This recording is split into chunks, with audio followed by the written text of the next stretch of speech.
two men. Was developed by two men, University of London physicist named David Bohm, who was a former protege of Einstein, and a Stanford University neurophysiologist named Carl Pribram. And they worked independently. Pribram was studying memory and found that there's evidence that the brain operates holographically. And Bohm was studying subatomic physics. And shit, I'm not that smart. Hold on, guys. We got to figure this out. How does the brain work? Hologram.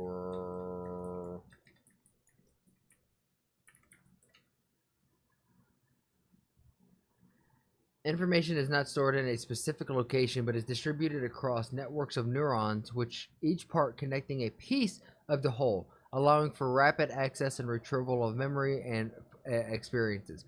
Okay, so holographically just basically means like our brain works in like a filing cabinet with a lot of different folders for rapid access, and the better labeled internally our folder is, the better we can retrieve that memory or knowledge or whatever we were trying to get out of that metaphorical folder. On the subatomic level, the fabric of reality seems to possess properties that are reminiscent of a hologram. So if you put those two ideas together, that our brain seems to be holographic and the universe is holographic, it suggests that maybe it's compelling evidence that the universe may be a kind of hologram.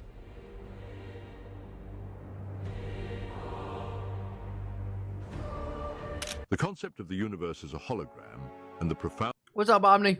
relationship between mind and reality has intrigued scientists, philosophers, and mystics alike.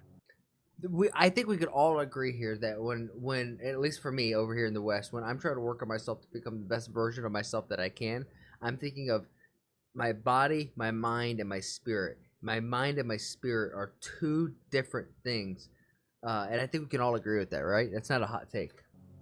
The holographic principle and the ability of human consciousness to influence reality are discussed extensively in Michael Talbot's The Holographic Universe, and are influenced by the works of physicist David Bohm, neurophysiologist Carl Pribram, and various spiritual teachings of Hinduism.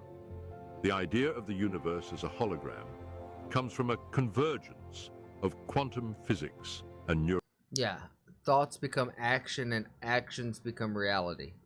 And thoughts become reality. neurophysiology. The theory posits that just as a hologram contains the whole image within every part, our universe and all phenomena within it may be embedded in a higher dimensional reality. The two key figures who contributed to this concept were David Bohm and Carl Pribram. I'm familiar with David Bohm. I'm not familiar with Carl at all. Though, doesn't he just have a face that only a mother could love? Hold on, let me move myself. Look at that face. Just look at it. Bohm, a quantum physicist and a protege of Einstein, became disillusioned with the conventional understanding of quantum mechanics and developed a vision where reality is an implicate order, an underlying unified field where all things are interconnected. I feel like if you've done a lot of mushrooms, you agree with this. There was my last trip that I've had down the mushroom lane. This was where I came. This was the end of my journey.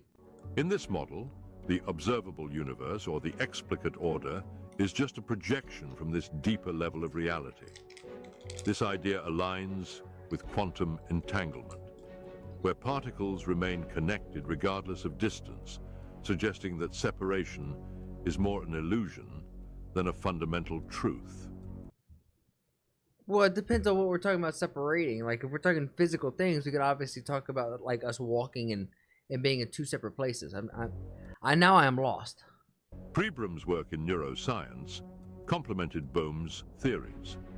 He discovered that the brain processes information in a holographic manner, distributing memory and sensory input throughout the brain, rather than in isolated regions. For sure. This discovery suggests that human perception itself is a holographic phenomenon, creating a subjective experience of a coherent and structured reality from a multidimensional wave-like domain.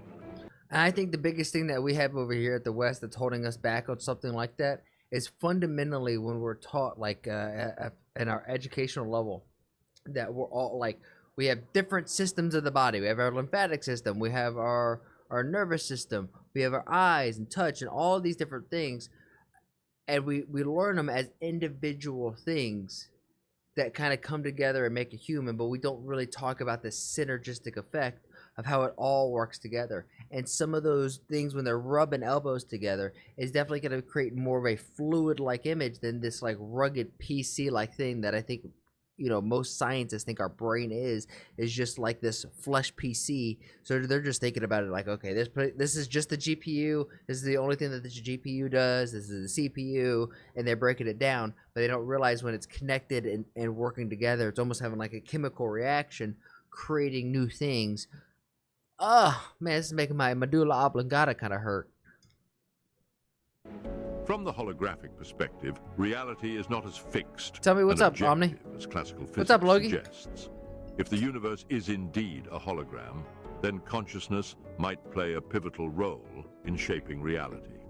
Bohm and Pribram's theory. Also, if this is true, and I believe it is, this is ultimately when you see the collective effort of sports teams come together and enforce their will, and it's almost like you could feel it in the air. And especially with some athletes will have this like level of aura, like Goku with like going Ultra Instinct. It's just a certain aura that a person can have and maintain, and I think it's this mental image that they're projecting out into the world, that the world is thus reciprocating and seeing. Theories imply that the mind can influence the physical world. Nice. Because consciousness is deeply embedded in the holographic fabric of reality.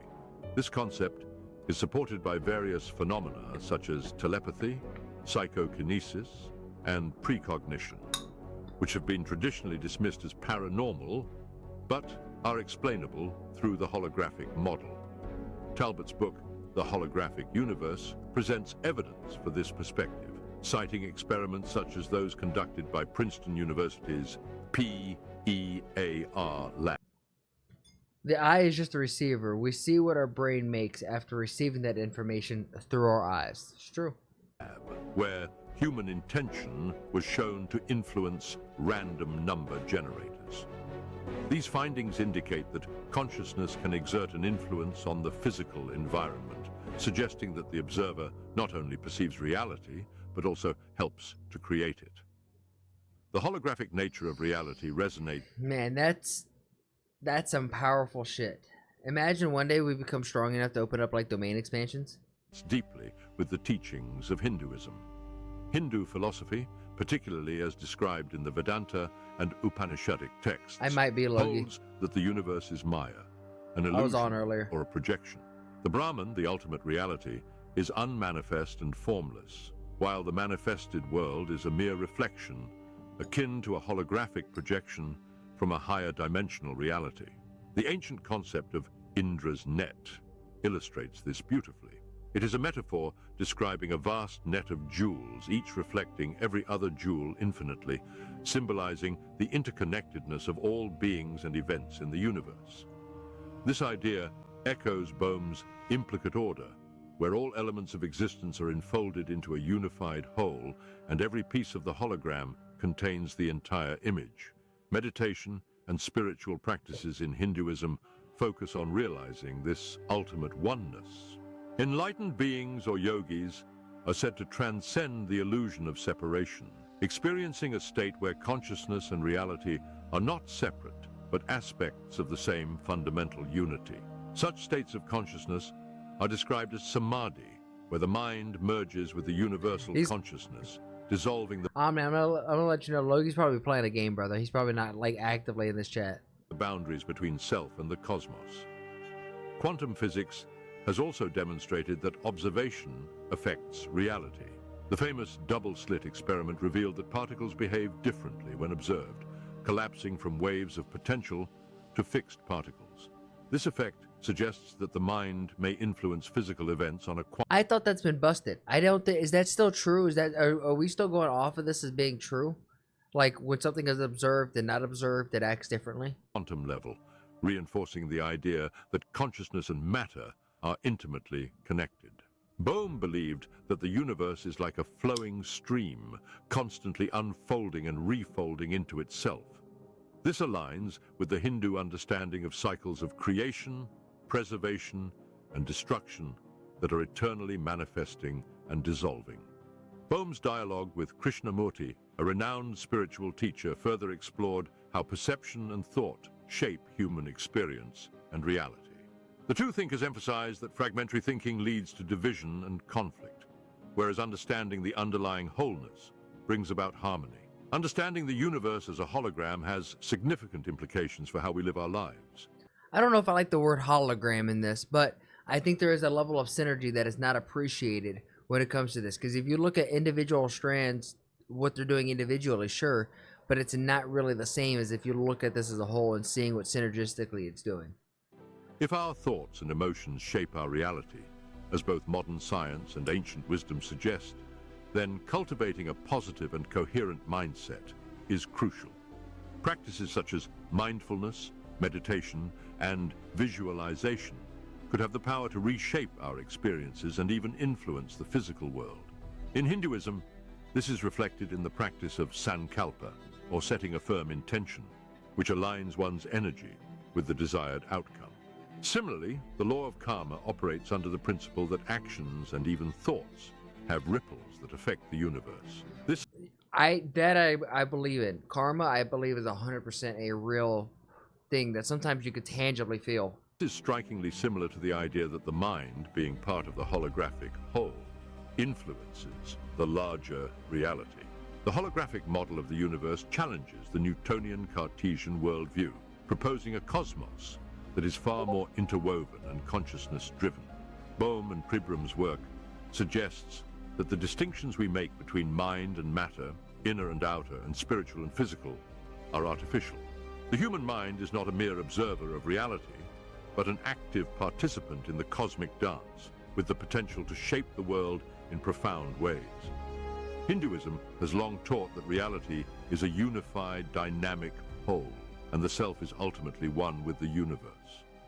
Modern science is now catching up, offering a new lens to understand the mystical experiences and spiritual insights that have been part of human wisdom for millennia. In this view, the universe is not just a stage upon which we act, but a canvas that we co-create, a holographic interplay where consciousness and matter are inextricably linked. Honestly, to God, I think even if this is not true, right, and let's just say it's unequivocally false, all of it doesn't, it's not, it's all just fake. Even if that is true, I think living your life as if that is true is ultimately a good thing. If you think me being positive is going to miss positive things in my community and the things around me, and I want to be positive to all of these things, is that not just a positive notion, right? Obviously, don't get walked over. Don't become a doormat. Don't become something that people just walk over by being a yes man. Have a backbone, have self-respect, have dignity on yourself, but like trying to be a positive person and like a good individual and letting that be like a ripple effect for your community, I think that's a good thing. Now, granted, I don't think this is fake. I'm picking up a lot of what it's putting down. And in fact, I agree with a lot of it. If you're picking up what I'm putting down, then please like the video, subscribe, and if you really like it, then share it with some of your friends. My goal here is to spread a positive message while sprinkling my 2 cents on big topics like American, Indian, and world geopolitics, and even small stuff like Twitch drama and online debacles. And if you want to see it live, come join me over on Twitch. Twitch.tv/ActuallyElrod. That's where I'm going to do all my reactions, and after the reactions, that's where we get down a game. And if you're like, hey, I have a video that I want this dude to sprinkle his 2 cents on, then come over on my Discord and let me know and join the community there. And while we're at it, I have to say thank you to everybody who has made that Discord just so poppin'. I never thought I'd have a Discord that's so flowing. It's really cool to see. Shout out to you, Bobby, Omni, Demon, all of you who have been in there who are just super active. Logie, you're the man. Logie is the one who's like modding and helping run the server, so thank you, Logie. Lastly, I challenge you. I have a challenge for you. Make somebody laugh today. We all know there's enough hate and vitriol in the world. If energy is contagious like the flu, then let's spread and get everyone contagious with our positive energy, right? Not negative energy, because there's so much of that, and if we could just be a small little change in someone's day, then you never know. Maybe that's the thing that starts shifting this world to a happier, healthier, just better place. And with all of that said and done, thank you guys, and I'll see you on the next one.